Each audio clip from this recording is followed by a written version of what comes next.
Hello everyone, and welcome to the first video of a new batch of Thomas Wooden Railway reviews. Today we'll be discussing the Grain Loader, released in 2000 and discontinued in 2001. Only on the market for 1 year? Well, we know what that means. The Grain Loader consists of 3 pieces: one male-male connector, the grain car, and the Grain Loader itself. The Grain Loader encompasses a 4-inch piece of straight track, which isn't much room to work with, so this is a more vertical destination, resembling a grain tower.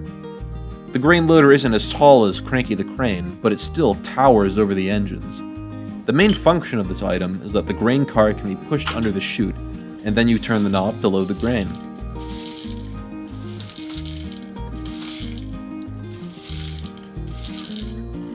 Then, you can pull the grain car out, which is now magically full of grain. And by magically, I mean there's a magnet inside that activates the grain. You don't even have to turn the knob on the side, since the grain instantly pops up when the car is under the chute. However, if you don't turn the knob, it takes the magic away. Without this feature, it's not really even a grain loader, it's just a shed that can change a truck's load.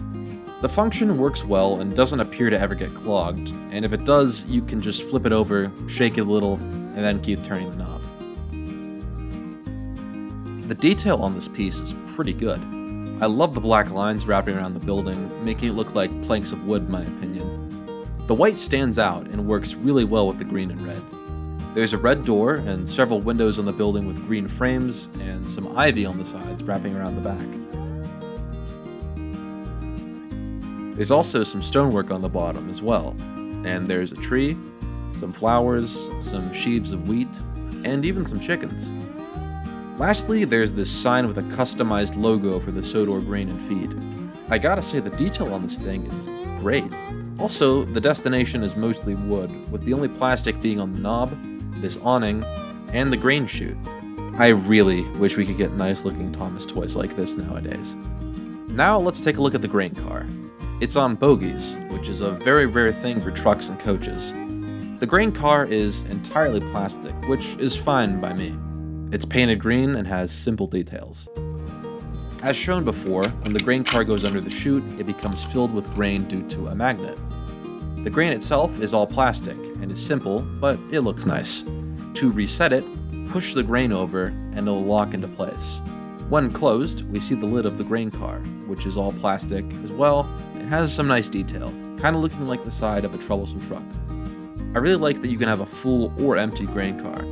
I really like this truck, and I wish I had 2 or 3 of them to make a train. Overall, I really like the Grain Loader.